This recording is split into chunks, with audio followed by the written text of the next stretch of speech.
भी आया हूँ। महाराष्ट्र तो अच्छी जगह है ही।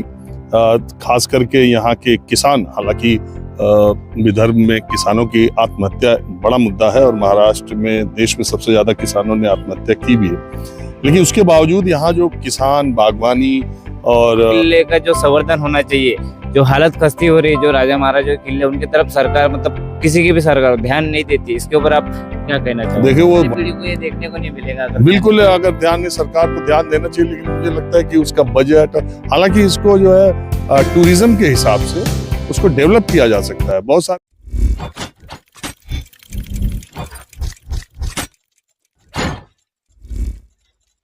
नमस्कार मित्रांनो, मी श्याम देशकर. आपण बघत आहात लाईव्ह आपला महाराष्ट्र न्यूज. आज आपल्यासोबत महाराष्ट्राच्या उपराजधानी नागपूर जिल्ह्यात एक असे पत्रकार आले आहेत ज्यांना पूर्ण भारतातले लोक बघतात.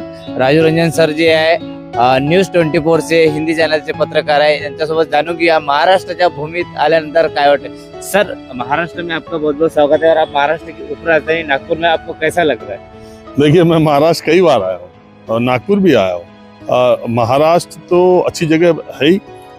खास करके यहाँ के किसान, हालांकि विदर्भ में किसानों की आत्महत्या बड़ा मुद्दा है और महाराष्ट्र में देश में सबसे ज्यादा किसानों ने आत्महत्या की भी है।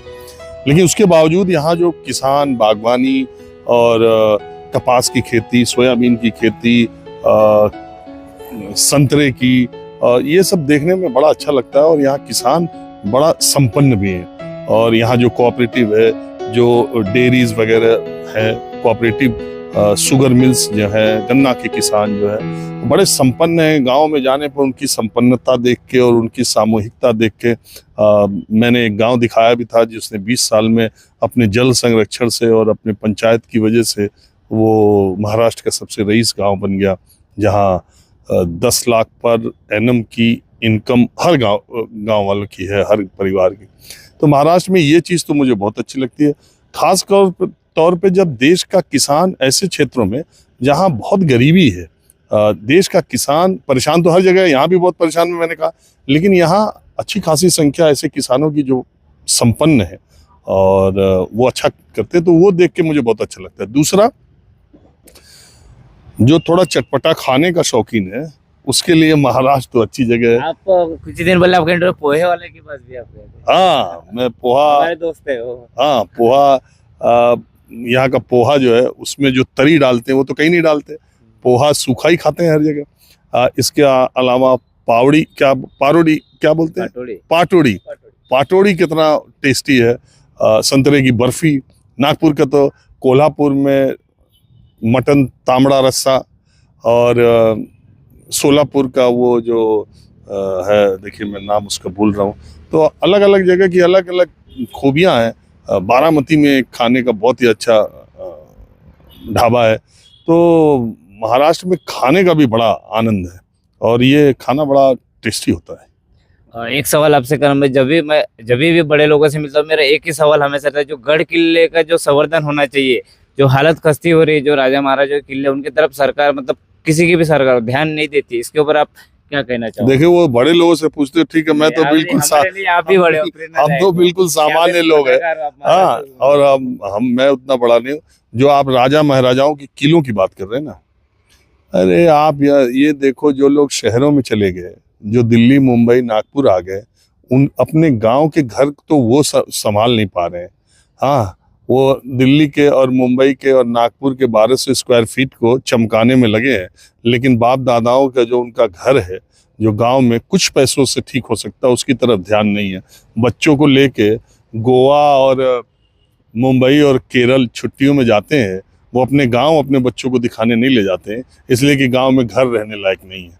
तो ये तो हम अपने पुरानी चीज़ों को ऐसे ही छोड़ते चले जा रहे हैं। दूसरे राजाओं के किलों को अब इतना उसके संवर्धन का करना, मुझे लगता है कि जहाँ जहाँ जो पुरातत्व महत्व की है वो आर्कियोलॉजिकल सोसाइटी ऑफ इंडिया कर ही रहा है, सर्वे ऑफ इंडिया।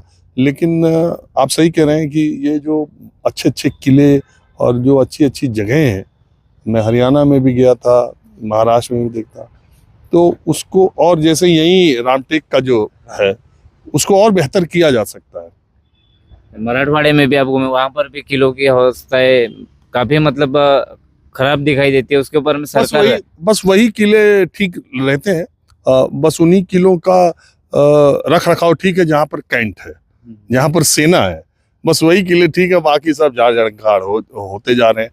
हो सकता है कि कुछ सालों में आने वाली पीढ़ी को ये देखने को नहीं मिलेगा बिल्कुल अगर ध्यान नहीं, सरकार को ध्यान देना चाहिए, लेकिन मुझे लगता है कि उसका बजट, हालांकि इसको जो है टूरिज्म के हिसाब से उसको डेवलप किया जा सकता है। बहुत सारे राजाओं ने, जयपुर और राजस्थान के राजाओं ने अपने महल को आधा होटल बना दिया या उस इस तरह से डेवलप किया हुआ है, तो उनके तो ठीक है। जिनके वंशज नहीं है या जिन लोग अपनी चीजों पर ध्यान नहीं दे पा रहे हैं, और खास बात यह है कि जिन राज परिवारों के लोग राजनीति में नहीं गए, पॉलिटिक्स में नहीं गए, नेता मंत्री नहीं बने, उनके महल तो खराब हो गए, नहीं जो बन गए उन्होंने चमका लिया। ध्यान रखना चाहिए, लेकिन सरकार ने बिल्कुल ध्यान रखना चाहिए और डेवलप करना चाहिए। हमेशा आदमी का मतलब किसी भी देश का इतिहास तो सजो के रखने वाली चीज है, चाहे जैसा भी है। तर हे होते आपल्या सोबत राजवाने सर. इतिहासाकडे लक्ष दिलं पाहिजे असं देखील आज महाराष्ट्राच्या उपराजधानी नागपूर येथे सरांनी सांगितलेलं आहे. लाईव्ह आपला महाराष्ट्रकरिता मी श्याम देशकर, नागपूर.